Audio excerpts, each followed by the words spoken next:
반짝반짝 빛나는 책모닝 1833일차를 시작하겠습니다. 네, 서울에 여기 컴퓨터가 뭐 소리가 안 나나 봐요. 난 들리는 건 안 하게 해놨는지. 네, 1833일차고요. 오늘은 약점을 드러내는 태도의 가치에 대해서 또 한번 또 읽어볼게요. 네. 조직 심리학 박사 학위를 취득하고 2년이 지난 26살 무렵 나는 육군 고위 장교들을 대상으로 병사들의 동기 유발 방법을 지도해달라는 요청을 받았다. 당시 육군은 지휘 및 통제 모델을 벗어나 보다 상호 협력적인 접근 방식으로 나아가기 위해 변화를 꾀하는 중이었고, 그것은 내 연구 주제와 밀접한 관계가 있었다. 나에게 주어진 첫 번째 과제는 미국 공군 대령 23명을 대상으로 한 4시간짜리 강의였다. 그들은 모두 전투기 조종사 출신으로 평균 3,500시간 이상 비행하고 300시간 넘게 전투를 경험한 사람들이었다. 초정밀 유도탄과 로켓 무기를 탑재한 F-16 전투기를 다루는 그들은 영화 탑건에 나오는 대로 모두 공격적인 별명을 갖고 있었다. 멋있네요. 대령들은 다들 40대와 50대로 나보다 나이가 2배나 많았다. 그들은 조직 조지에서 젊음을 바쳐 헌신한 덕분에 그 자리에 올랐지만 나에게는 아무런 경력이 없었다. 약간의 관련 지식과 박사 학위를 취득하긴 했어도 내 능력은 미약했고 그것은 강의에서 고스란히 드러났다. 강의가 끝나고 대령들이 강의 평가 양식을 작성했는데 그중 2개는 특히 노골적이었다. 어, 스텔스, 강단보다 청준석에 더 가치 있는 정보가 있었음. 총잡이 다 이제 그 강력한 별명들이 있으신 분이래요. 총잡이. 강사는 지식은 풍부하지만 경험은 아직 부족하다. 청중에게 필요한 내용이 무엇인지 놓친 감이 있다. 자료는 너무 학술적이었다. 나는 이 강의에서 얻은 게 거의 없다. 오히려 강사가 쓸모 있는 깨달음을 얻었으리라 확신한다. 쓸모없는 깨달음. 아주 그 실전에서 정말 탁번에 나오는 공격적인 어떤 그런 실전 인물들에게 강의를 한 거예요. 그랬을 때, 어, 다시 피드백을 받은 거죠. 이 피드백을 받았는데, 이렇게 이제 그 중에 이제 2가지를 뺀 거예요. 그렇죠? 무슨 내용인지 아시겠죠? 학술적인 내용이다. 이론적인 거다. 그러니까 실제 경험을 한 사람들이 봤을 때는 그런 부분들이 이론적인 강의의 어떤 차이를 이제 느낄 수가 있는 부분들이라는 거예요. 특히 비행을 하면서. 그렇죠? 다른 사람들은 좀 더 부드럽게 말했지만 메시지는 역시 거칠고 분명하게 다가왔다. 폭탄은 교수들은 해마다 점점 더 어려진다. 교수들이 해마다 점점 더 어려진다고 했고, 노란 가오리, 노란 가오리는 맹독성 가시가 있다라는 거죠. 노란 가오리는 교수가 나보다 나이가 많았으면 좋겠다. 그렇지 않으면 중년에 다가서는 내가 아는 것들은 죄다 거짓이라고 믿어야 할 거다. 안 그런가? 라고 적었다. 그러니까, 음, 여기서 이분 같은 경우, 총잡이 같은 분, 이분 같은 경우에는 오히려 강사가 쓸모 있는 깨달음을 얻었으리라 확신한다. 강사가 오히려 강의하면서 쓸모 있는 깨달음을 이제 가졌으면 하는 마음이 또 있고, 나는 대령들 앞에서 내 자격에 대해 자신 있게 이야기하며 강압적인 의사소통 방식으로 강의를 시작했다. 학교 강의실에서 보여주는 내 모습과는 전혀 달랐다. 교수의 입장에 서면 나는 학생들에게 가급적 많은 것을 전해줘야 한다는 책임감을 느끼며 권위를 세우기보다 학생과의 의사소통에 더 주의를 기울인다. 학생부를 가르칠 때 나는 보통 첫 번째 강의 시간을 내 생애 최악의 실패담으로 시작한다. 그러나 공군 대령들 앞에서는 신뢰성을 잃을까 두려웠고 학교에서 주어지는 4개월의 강의 대신 4시간밖에 기회가 없었기 때문에 권위를 세우려 했다. 그런데 내가 권위를 세워 대령들을 지배하려 할수록 그들은 더 심하게 저항했다. 나는 그들의 존경을 얻기는커녕 실망과 좌절을 맛봐야 했다. 공군 대령들을 대상으로 한 강의는 하나 더 예정되어 있었다. 한번 실패를 맛본 나는 이번에는 다른 방식으로 강의하기로 마음먹었다.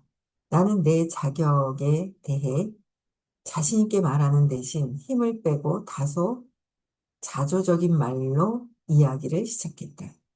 지금 무슨 생각을 하고 계시는지 잘 압니다. 12살짜리 꼬마 교수한테 뭘 배우겠어 라고 생각하시죠? 순간 어색한 침묵이 흘렀다. 그 짧은 정적 속에서 나는 숨을 죽였다.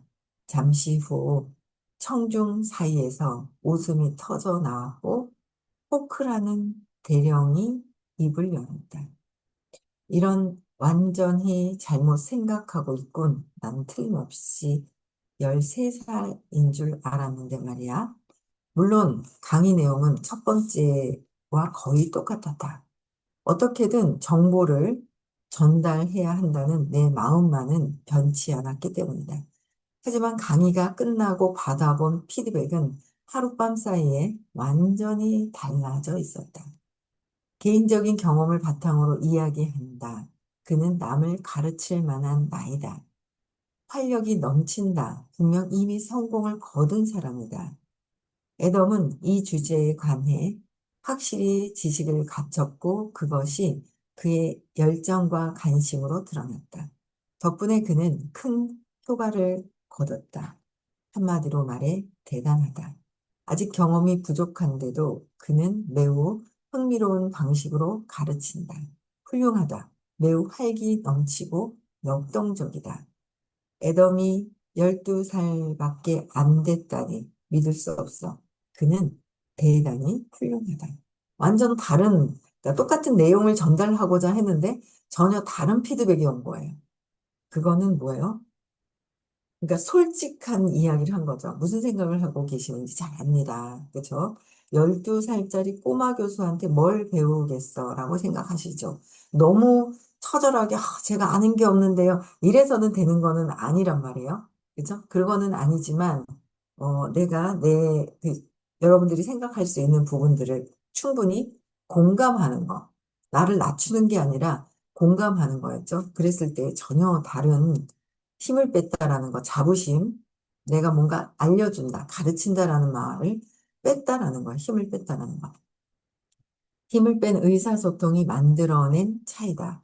나는 권위를 세우려 드는 대신 권위를 세우려고 하고 나는 강의를 할 때도 나는 너희들보다 많이 알아. 이렇게 하면 권위가 들어가는 거고요.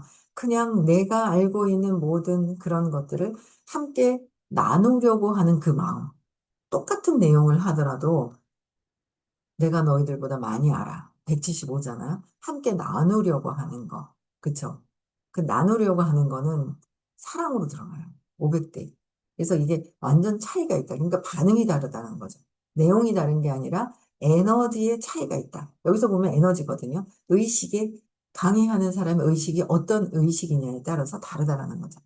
그래서 나는 권위를 세우려 드는 대신 스스로 취약함을 드러내고 상대를 높여주었다. 그죠? 취약함을 드러내고 상대를 높여주는 거. 우리는 그저 내가 높아져야 되고 자아를 갖다가 그냥 눌러버려야 속이 시원하게 생각을 하는 거예요. 내가 높아져야 된다고 생각하는 게 그게 아니라 타인들이 나를 높여주려고 해야 되는 거죠. 타인들이 나를 스스로 그냥 저절로 타인들이 나를 높이려고 해야 되지 내가 높아지려고 해서는 안 된다라는 거. 그게 의식이다. 에너지다라는 거죠. 그래서 참, 뭐, 스스로 취약함을 드러내고 취약하다 그래서 내가 낮아지는 것이 아니라는 거야. 그렇죠? 네. 나는 이런 부분이 있지만 상대방들에 대한 높여줄 수 있는 그 의식이 되었을 때 참 우리는 성공하고 싶어 하고 부자가 되고 싶어 하는 마음이 크잖아요. 부자가 되고 싶은데 내가 열등감과 내가 잘못될까 봐, 내가 스스로 나를 높이고 저 사람들이 나를 낮췄을까 봐 지금 굉장히 에너지가 정말 바뀌었어요. 여러분들은 모르겠어요. 이제 느껴지실라는지 모르겠는데, 핵심적으로 움직이는 시스템 리더들이 바뀌어가고 있어요. 굉장히 바뀌어서 부드러워지고 있고요. 굉장히 달라지고 있는 에너지가 있다라는 걸 알고, 또 강사들과 미팅을 이제 오래간만에 했고, 강사들 미팅은 한 3, 4개월 만에 하나요? 뭐 조금 이렇게 하는데, 그 다음에 이제 강사들이 또 변화가 또 일어나면 참 좋겠죠. 왜냐면 메인 앞에서 쓰면서 많은 사람들에게 또 이렇게 공감을 또 할 수 있고, 감동을 또 스스로 줄 수 있는 어떤 그런 것들이 되니까 서로의 의식이 또 에너지의 파급력이 있을 거라고 생각을 해요. 우리는 하나의 에너지장 안에 있기 때문에. 그래서 위드 전체에 이 에너지장이 막 파급력이 있으면 우리가 굉장한 내년 올해하고는 워밍업이 엄청 많이 되고요. 내년에는 엄청난 또 결과들이 다른 게 있을 거예요. 그래서 일단 시동은 걸었어요. 걸려 있어요. 시동은 걸려 있다. 이제 그런 시동이 걸려 있는 상태에서 우리는 예, 엄청난 파동력을 또 만들어내야 되겠죠. 또 볼게요. 이후 육군과 해군 장성들에게 강의할 때도 같은 방식으로 접근했고 항상 그때처럼 성공적이었다. 평소 내 대화 방식대로 자연스럽게 이야기하는 것은 회의적인 청중과 교감을 나누는데 큰 도움을 주었다. 테이커는 약점을 드러내면 자신의 지배력과 권위가 약해질까봐 걱정하는 경향이 있다. 테이커. 그렇죠? 기버. 기버, 매처, 테이커. 테이커는 뭐야? 받기만 하려고 하는 사람들. 받기만 하려고 하는 사람들은 자기 약점이 드러날까봐 나의 지배력과 권위가 약해질까 봐 두려워하고 있다. 그래서 무슨 얘기를 하거나 뭐 하면은 나를 자꾸 내세우려고 하고 나를 내세우려고 해서 내가 쌓아놨던 공덕 있죠. 공덕을 뒤집어 엎어버려서 밥그릇을 뒤집어 버리는 거나 마찬가지다. 그러면 신이 선물 줘야지 하고 딱 나타났는데 받을 그릇이 없어. 받을 그릇이 없어서 그냥 가버리는 거죠. 주려고 하다가 지나쳐 가버리는 것이다. 라는 거예요. 그래서 내가 공덕을 점점 쌓아서 나의 마음의 그릇을 넓혀놨는데 이걸 뒤집어 버리면 받을 수가 없다. 그쵸? 그래도 뭔가 받기는 받겠죠. 하지만 내가 담을 수 있는 그 마음의 그릇이 안 된다라는 거예요. 근데 내 마음의 그릇을 점점 키우는 게 가장 중요하다라는 거예요. 페이커는 약점을 드러내면 지배력과 권위가 약해질까 봐 걱정하는 경향이 있다. 반면 기본은 훨씬 더 편안하게 자기 약점을 드러낸다. 훨씬 더 자기 약점을 드러낸다. 그들은 타인을 돕는 데 관심이 있을 뿐. 타인을 돕는 데 관심이 있는 거지 나의 지배력과 권위가 약해지는 것에 나에게 초점이 있는 것이 아니다라는 거예요. 그렇죠? 그들을 힘으로 누르려 하지 않는다. 따라서 자기 옷의 빈틈을 보여주는 걸 두려워하지 않는다. 그들은 스스로 약점을 드러냄으로써 결국 명망을 쌓는 셈이다. 여기에는 한 가지 전제가 있다. 약점을 드러내는 태도는 듣는 사람이 타자의 능력을 확실히 알고 있을 때만 효과를 발휘한다. 심리학적 엘리엇 앨런스는 학생들에게 퀴즈 대신 참가 시청자들의 오디션 테이프 4개 중 하나를 들려주었다. 녹음된 내용의 절반은 정답률 92%를 기록한 전문가의 오디션이었고, 나머지 절반은 정답률이 30% 수준인 평범한 지원자였다. 예상했던 대로 학생들은 전문가에게 더 호감을 느꼈다. 그런데 지원자가 어설픈 행동을 하는 내용이 포함된 테이프를 들려주자 흥미로운 현상이 나타났다. 유리잔이 깨지는 소리와 함께 참가자가 아이고, 이런 양복에 커피를 쏟았네. 라고 말하는 내용이었다. 평범한 참가자가 그런 실수를 하면 청중의 호감도는 처음보다 떨어진다. 그러나 전문가가 실수를 하면 청중은 오히려 더 호감을 느꼈다. 심리학자들은 이 현상을 실수 효과라고 부른다. 평범한 참가자가 커피를 쏟으면 이미지가 더 나빠져 청중이 그를 싫어하는 또 하나의 이유가 될 뿐이다. 반면 같은 실수를 전문가가 하면 자기보다 우월하게 여겨 거리감을 느끼는 대신 사람들은 그를 인간적으로 보고 친근하게 생각한다. 전문가라고 생각했는데 뭔가 선생님께서 그런 얘기를 하세요. 강의자라고 전문적으로 잘하시는 분들한테 그렇게 얘기를 하시잖아요. 좀 그 뭐죠? 뭐라 그랬죠? 늘분 수 없게 하는 거. 뭐라고 하셨죠? 푼수가 되라. 푼수. 푼수가 되라. 라는 말씀을 하셨어요. 푼수가 되라. 푼수가 되면 오히려 전문가적으로 탁 잘하는데 푼수가 되면 오히려 친근감이 더 가는 거야. 가는 거죠. 그래서 전에 이렇게 스폰서님들도 보면은 그래요. 잘하는 것 같아서 막 천만장자 막 이래요. 딱 보면은 실수를 그렇게 많이 하고 실수를 그렇게 많이 해. 이렇게 보면. 그래서 뭔가 도와줘야 되겠다라는 생각을 갖죠, 오히려. 근데 너무 완벽해 보이면, 저 사람한테 가서 내가 실수할까 봐. 저 사람 앞에 가면 내가 실수해서 잘못될까 봐 하는 두려움을 또 갖게 되는 부분들이 또 있는 거예요. 그래서 그런 것들이 다 이제 틀리다라는 거죠. 그래서 오히려 거리감이 있는데 거리감이 만나보면 사라지더라. 평범한 똑같은 사람인데. 그러니까 거기서 쓰는 내 에너지가 자부심으로 쓸 것이냐, 편안한 마음으로 해서 공감하면서 할 것이냐. 그게 다르다라는 거죠. 또 말을 더듬는 데이브 웰튼이 배시먼에게 긍정적인 인상을 준 이유가 바로 여기에 있다.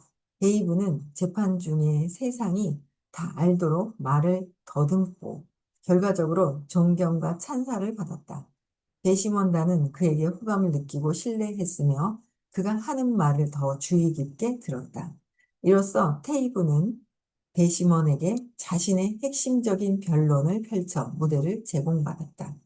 약점을 분명하게 드러내는 것은 데이브 웰튼 같은 변호사에게 특히 중요하다. 이타적 성향을 지닌 데이브는 부하 직원들에게 많은 조언을 해주고 고객을 대신해서 정의를 위해 열정적으로 싸운다. 그렇지만 배심원의 눈에 가장 먼저 보이는 자질은 그런 게 아니다. 외모만 따지자면 그는 별로 따뜻한 사람으로 보이지도 않는다. 데이브는 자신이 덩치 큰 군인처럼 보인다고 말한다. 나는 타인에게 강인한 인상을 줍니다. 내가 말을 더듬는 것이 기업 비밀 재판에서 승리한 요인이라고 말하지는 않겠습니다. 하지만 그 덕분에 신뢰를 얻은 건 사실입니다. 그 약점은 나를 실제로 살아있는 사람처럼 보이게 해주었지요. 그건 배심원들이 나를 다시 보고 호감을 느끼는 계기가 되었습니다. 지지할 만한 친구라는 생각이 들 정도로 내가 인간적으로 보인 겁니다. 말 더듬증은 나를 덜 세련되게 보이게 하지만 변호사로서는 더 신뢰가 가는 사람으로 만들어 줍니다. 여기 누가 떠오르네요. 오늘 오래간만에 참석하신 분 있잖아요. 굉장히 신뢰를 굉장히 잘 쌓으세요. 그러니까 아우 사람들이 나를 좋아해 이런 얘기도 잘 하시거든요. 근데 맞아요.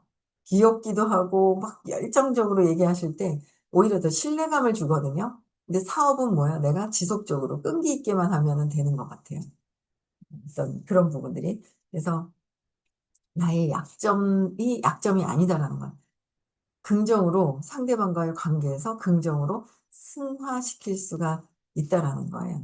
그래서 지지할 만한 친구라는 생각이 들 정도로 내가 인간적으로 보인 겁니다. 말 더듬증은 나를 덜 세련되게 보이게 하지만 변호사로서는 더 신뢰가 가는 사람으로 만들어 줍니다.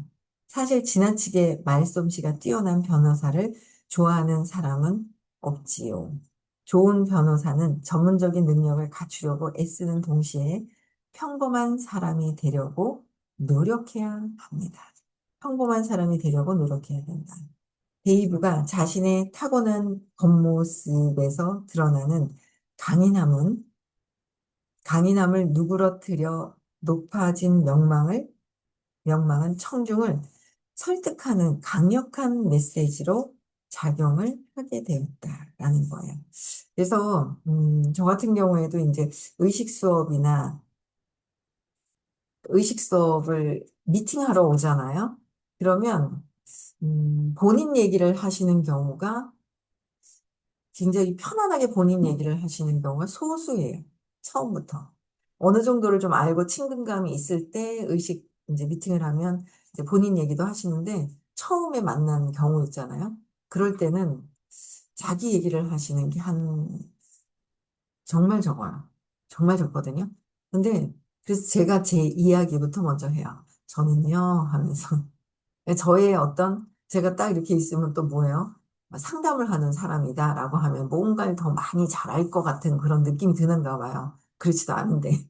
그러면 제 이야기부터 하죠. 아이고, 우리 아빠가 있잖아요. 어릴 때 술 주사가 있었는데요. 어쩌고 저쩌고 하면서 그러면서 이제 하기 시작을 해요. 그러면 오히려 편안해 하시는 것 같아요. 그래서 제 이야기를 1차 끝내면 그때부터 저는요, 사실은 이랬고요, 이랬고요, 아빠랑 엄마랑 이랬고요. 그 얘기를 하시는 거예요. 그래서 그런 이야기들을 하시죠. 그래서, 아, 이게 내 이야기를 먼저 하고 나는 이런 사람이라서 이런 것으로 지금 좋아졌습니다. 라는 얘기를 편안하게 할 수 있는 거죠.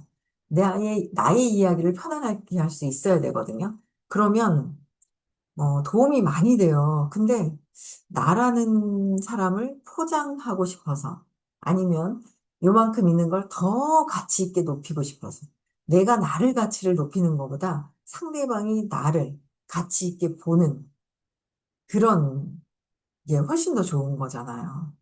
타인들이 나를 어떻게 보느냐. 내가 가치 있게 나를 높여서 너희들보다 내가 나아라고 하는 거는 175라는 거죠. 그래서 진짜 부자가 되고 성공하려면 그 175의 자부심과 자존심을 뛰어넘어야 돼요. 그러니까 모든 것들은 내가 해석을 하는 거잖아요. 내가 해석을 하는 거거든요. 모든 것들은 내가 해석을 하는 거예요. 그래서 누가 해석하는 것도 아니고 내가 해석하는 거더라고요. 기분 나쁜 것도 내가 해석하는 거고요. 명령하는 것 같은 것도 내가 해석하는 거고요. 큰 배려를 해도 명령한다 생각하면 배려심을 못 느껴요. 상대방의 배려를. 배려인지 모르는 거예요. 그리고 명령한다라고 생각을 해요. 그거는 내가 누군가에게 자부심으로 명령하고 싶을 때 그런 이야기들을 하거든요.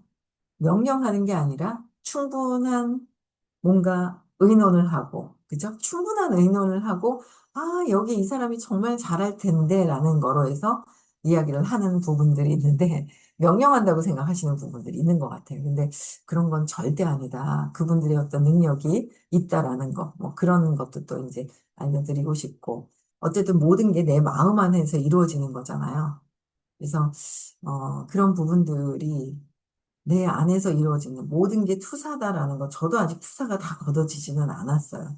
제 마음을 보는 거예요. 내 두려움, 아직도 버려질까 봐 이런 두려움들이 작용이 되는 부분들이 있거든요. 완전 마음을 벗어나지 않은 다음에는 어릴 때 느꼈던 그 느낌들, 아빠가 나한테 억압시켰어. 억압시킨 거. 지금은 괜찮은 것 같지만 내면에는 잠재의식에는 억압되어 있는 것들이 있더라. 그래서 현재의식에서 암만 잘해도 잠재의식에서는 어릴 때 것들이 반영이 된다는 거예요. 그게 굉장히 엄청 삶에 지대한 영향을 끼치고 있는 거죠. 엄청. 그래서 항상 내 생각은 내 안에 있는 거죠. 내 생각, 감정적으로 올라오는 거, 느낌과 신념. 신념이라는 거는 내가 부정적으로 믿고 있는 나의 신념, 거기에 경험을 통해서 어떤 사건이 있었더라라는 거죠. 그래서 내면에 들어가서 찾아서 하는 것이 굉장히 중요합니다. 네. 그래서 오늘 저는 여기까지 하고요. 여기서부터는 내일 하겠습니다. 저는 오늘 서울에서 어떤 교육이 있어요. 그래서 그 프리즈마이어 교육이 있어서 그거 듣고 오늘 대구 갑니다. 그래서 내일은 대구에서 만나보면 좋겠고요. 10월 11일 날은 호킨스 박사님의 영상을 틀어주신대요. 근데 줌으로 안 나가요. 그래서 서울에서 많이 오셔서 직접 호킨스 박사님께서 강연하신, 지금 돌아가시고 안 계셔요. 2012년도에 돌아가셨거든요. 10월인가요? 2011년도에 만나 뵙고 2012년도에 돌아가셨는데 지금 벌써 한 13년 됐나요? 벌써 13년, 14년 정도 이제 되오는 거예요. 그래서 직접 만나 뵈면 제일 좋죠. 그런데 돌아가시고 안 계십니다. 그렇죠? 근데 강의하셨던 그 모습의 그 에너지 장도 엄청 중요하거든요. 그 허허 하시면서 농담도 하시면서 그냥 천진한 어린아이 같은 그 느낌, 그죠? 순수함 이런 것들을 느낄 수가 있는데 그게 순수함, 순수 에너지 상태를 직접 내가 느끼고 저런 순수함과 나는 왜 이렇게 무겁지? 저런 순수함과 나는 왜 이런 생각이 들어오지? 뭔가 그 기준점을 내가 에너지로 하는 거죠. 기준점을 내 에너지로 보는 거예요. 그 기준점을. 막 지지고 볶고 세상에서 막 그냥 말이 많고 막 이런 세상에 있으면 내 기준점이 똑같이 그게 그건 줄 알아. 하지만 순수하게 어린 아이 같은 그 느낌을 그대로 느낀 상태에서 거기에 나는 이 순수한 에너지에서 뭔가 생각과 말이 감정이 들어가고 느낌이 안 좋은 게 들어가. 라고 느껴지죠. 그럼 이거는 해결을 해야 될 것이라고 생각을 해요. 그래서 해결을 해야 될 것이다.